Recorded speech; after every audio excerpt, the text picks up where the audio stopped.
made it now the tallest building in New York City. And they had to announce that on May 1st.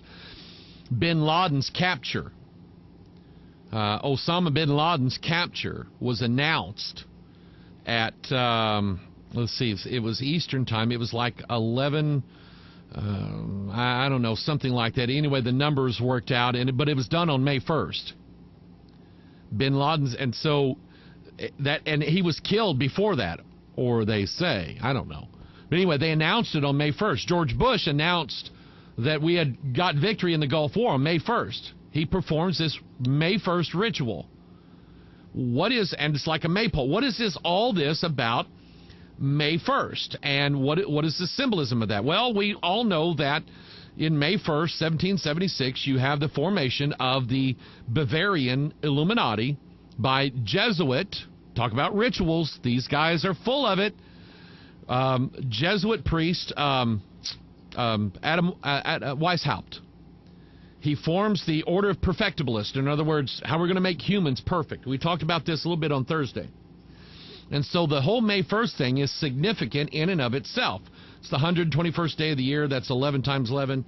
I was going to look up, somebody maybe find the 121st chapter of the Bible or something like that. And I don't remember if it has any significance or not. But anyway, that's the thing there. It's 11 times 11. It's like a regathering of the Tower of Babel. And actually, in another gospel, I'm going to show you the rebuilding of the Tower of Babel in something that Paul said. It was pretty cool.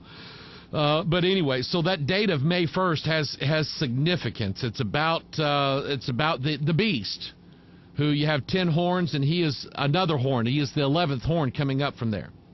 So it was interesting. The cover of the New York Post, when that happened, back on top, spire rises to crown Freedom Tower. And oh, by the way, if you got that copy, you can get a Kentucky Derby Bettor's Guide. I just thought I'd throw that in, okay?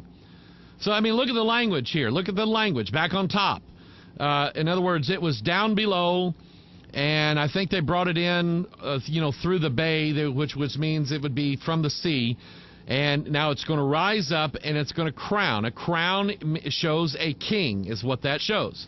So you have a king now rising back to the top, and that's the symbolism of this spire. By the way, a spire itself, in many cases, now if it's a telephone pole, it's not a phallic symbol. It's a telephone pole. But in this case here, you see the significance of it. You have this phallic symbol, Baal's shaft, like Washington's monument, a spire rising up and going to the crown.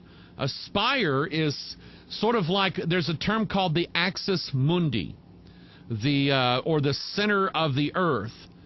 And the axis mundi idea says that this is the center and everything revolves around it. In other words, everything lives for this one thing right here. And there's several things that represent an axis mundi all over the world. But that's generally what an obelisk or any of these towers or anything like that. The Freedom Tower itself represents an axis mundi, something that is worshipped. A rod or a shaft or a pole of some kind, like Baal's shaft, an obelisk, that is worshipped, and so on. Everything revolves around that. And that's the symbolism of it. But here is, I looked at it, I saw something on that. I was looking at that, and I'm going, hold on, wait a second. So I did a close-up. Look at that. You have the symbol for air. You have the symbol for water. You have, and I can't see the whole thing. It looks to me like you have the element symbols adorning that spire. Earth, air, fire, and water. That is significant. If I'm seeing that right, that is significant. Now we're dealing with not just an occult symbol, but a ritual coinciding with it, going along with it. And, you know, the media making sure everybody knows how the crown is on. Now there's the crown there. That's what denotes a king. By the way, Jesus had a crown too. It was made out of thorns. Think about that one. If not the spire, the general design of the Freedom Tower itself, as you know, is designed along with the spire to be precisely 1,776 feet tall. 1776. And that, remember, you have May 1st. You have the day that they topped off, or they brought the Freedom Tower to a height that is now higher than all the rest of the buildings in New York City. That is symbolic. May 1st of 1776. That's the date chosen for the formation of the Illuminati, the succession or the process of the Illuminati, and their goal and their work of those illuminated, enlightened people all over the earth who are trying to bring about a new world order that essentially is the kingdom of the Antichrist that is to come. You look at the design of this Freedom Tower, and that's what you see. You see its design is one triangle up, one triangle pointing down. Element symbols. The elementals. This is the one religion that is the exact opposite of God, and that is witchcraft. And witchcraft requires... It requires symbolism. It requires dates, because remember, certain dates, there's high magic on these dates. The solstices and the equinoxes, there's ritual magic done on these specific dates. And it's the idea, and I want you to get this now, it's the idea that if you perform something on these certain days, then the power is going to be, or there's a special blessing for you, or you're drawn closer to the deity, or you have the deity imparted in you. I want you to remember that I said that, because that's witchcraft.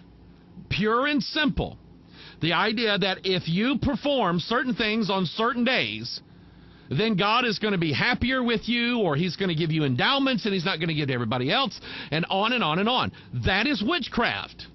And the Bible declares it that way. I'll show you the scripture here in a little. We've already covered this, but I think it's relevant concerning, number one, what just happened. And I think this is a major thing. I don't know that I don't know that the Antichrist is knocking on the door right now saying, hey, let me out of here. I can't breathe. It's hot. I don't know if he's doing that. But we are marching in that direction. And things are happening. I mean, stop and think about this stuff. 20, 30 years ago, we didn't see stuff like this.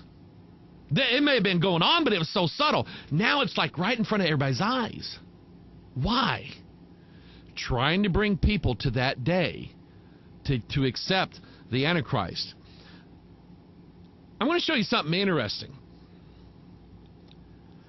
I don't know if I mentioned this or not. I have. I saw this years ago. I saw this back in the 90s, and I went, here's a cartoon. I'm not going to make you watch a cartoon. I have screen captures from it. This was from the early 1960s. It's a cartoon done by Warner Brothers, and it features the voice of Stan Freberg. And he sort of gives a rap. Now, this was back before rap music was big, but there was another version of that.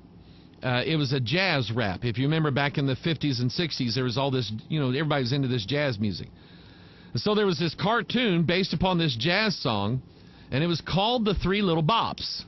And it was a retelling of the story of the big bad wolf and the three little pigs. And it's all done to a jazz tune, and Stan Freberg has given you the rap. He's given you the story of it.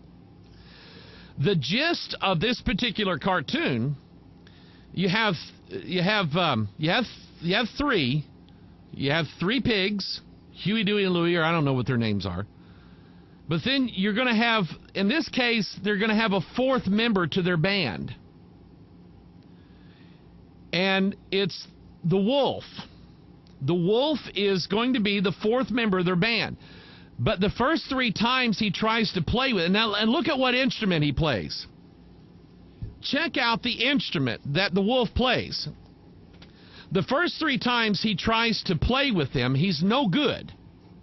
He's no good. He can't keep rhythm.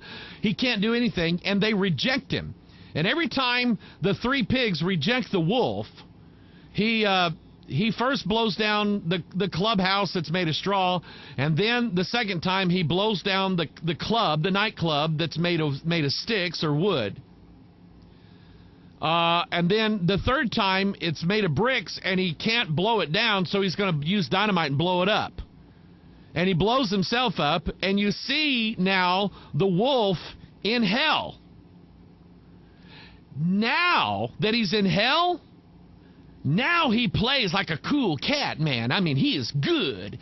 He can really... In fact, the words of the song are, in order to play cool, you got to be hot. That's what they say.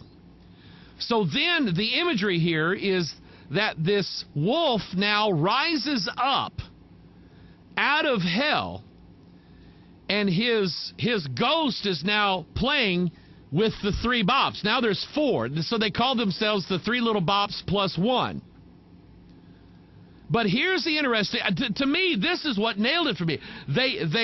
I'm gonna do a rendition of this. So they're talking about the house of bricks, okay? So the pigs go to the house of bricks built in 1776. And then they show you this scene right here. They show you that the house of bricks was built on May 1st, 1776. And I'm just going, good grief. That is a spiritual design. May 1st, 1776. And I want you to get the whole idea of bricks. Who builds with bricks? Masons. What did they build the Tower of Babel out of? Bricks. So there's all this connection here. May 1st and so on. But let's get back to this elemental concept. Here is, I've used this graphic probably 1,000,000 times. We know that the 2 columns, Jacob and Boaz, according to the Bible, these 2 columns come from the Scriptures, where the Scriptures tell us that in the temple, remember the word temple refers to the human body, where we have an earthly temple that has 2 pillars in front of it, and they're both exactly 23 cubits tall, which makes 46, which is the number of chromosomes. We've talked about that.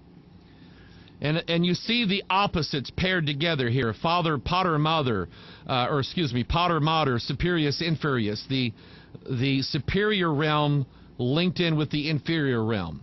Male and female, mom and dad joined together here as opposites.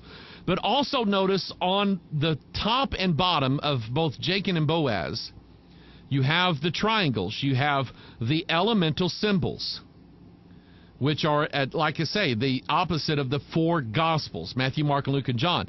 Those elements, those 4 elements represent, number 1, they represent the 4 base pairs. They represent DNA. So what you're looking at is that you're looking at something, let me go back to this graphic here, that is going to rise up out of the elements, something that is going to rise up out of the 4 base pairs, adenine, guanine, cytosine, and thymine, with a little help from principalities, powers, rulers of darkness, spiritual wickedness in high places.